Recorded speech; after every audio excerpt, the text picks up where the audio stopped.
5 साल की बेटी बाजार में गोलगप्पे खाने के लिए मचल गई। किस भाव से दिए भाई? पापा ने सवाल किया। गोलगप्पे वाले ने जवाब दिया, 10 रुपए के 8 दिए साहब।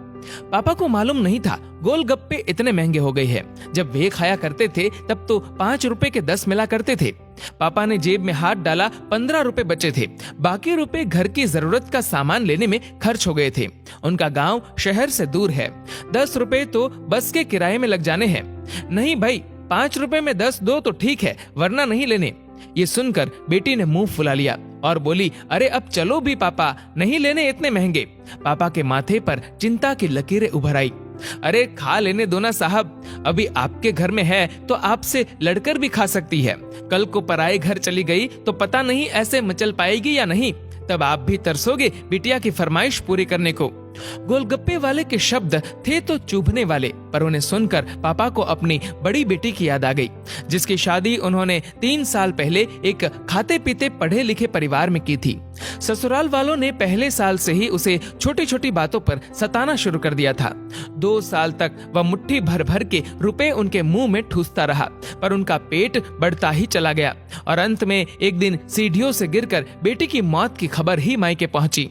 आज वह छटपटाता है कि उसकी वह बेटी फिर से उसके पास लौट आए और वह चुन चुन कर उसकी सारी अधूरी इच्छाएं पूरी कर दे, पर वह अच्छी तरह जानता है कि अब ये संभव नहीं है। दे दूं क्या बाबूजी? गोलगप्पे वाले की आवाज से पापा की तंद्रा टूटी। गोलगप्पे वाले से बोले, रुको भाई 2 मिनट। पास ही में किराने की दुकान थी जहां से उन्होंने घर के लिए जरूरत का सामान खरीदा था। वे तुरंत उस दुकान पर गए और खरीदी गई 5 किलो चीनी में से 1 किलो चीनी वापस की तो 40 रुपए जेब में बढ़ गए।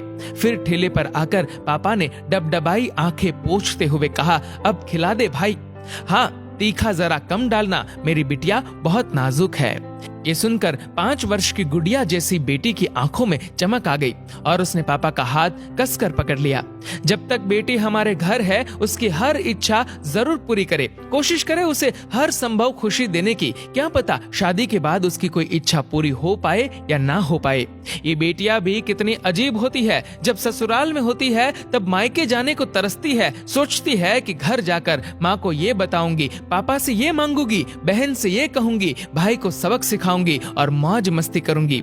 लेकिन जब सच में मायके जाती है तो एकदम शांत हो जाती है, किसी से कुछ भी नहीं बोलती, बस माँ बाप भाई बहन से गले मिलती है, बहुत खुश होती है, भूल जाती है कुछ पल के लिए पति और ससुराल, क्योंकि एक अनोखा प्यार होता है मायके में, एक अजीब कशिश होती है मायके में। ससुराल में कितना भी प्यार मिले, माँ बाप की एक मुस्कान को तरसती है ये बेटियां। ससुराल में कितना भी रोए पर मायके में एक भी आंसू नहीं बहाती ये बेटियां, क्योंकि बेटियों का एक भी आंसू माँ बाप भाई बहन को हिला देता है, रुला देता है। कितनी अजीब है ये बेटियां, कितनी नटखट है ये बेटियां, भगवान की अनमोल देन है ये बेटियां। हो सके तो बेटियों को बहुत प्यार दे, उन्हें कभी भी न रुलाए, क्योंकि ये अनमोल बेटी 2 परिवार जोड़ती है, 2 रिश्तों को साथ लाती है अपने प्यार और मुस्कान से। ईश्वर से प्रार्थना यही है कि सभी बेटियां खुश रहे हमेशा, भले ही वो मायके में हो या ससुराल में। खुशकिस्मत है वो लोग जो बेटी के बाप है, उन्हें भरपूर प्यार दे, दुलार करे और यही व्यवहार अपनी पत्नी के साथ भी करे, क्योंकि वो भी किसी की बेटी है जो अपने माँ बाप का घर छोड़कर आपके साथ पूरी जिंदगी बिताने आई है। उसके पिता की सारी उम्मीदें सिर्फ और सिर्फ आपसे है।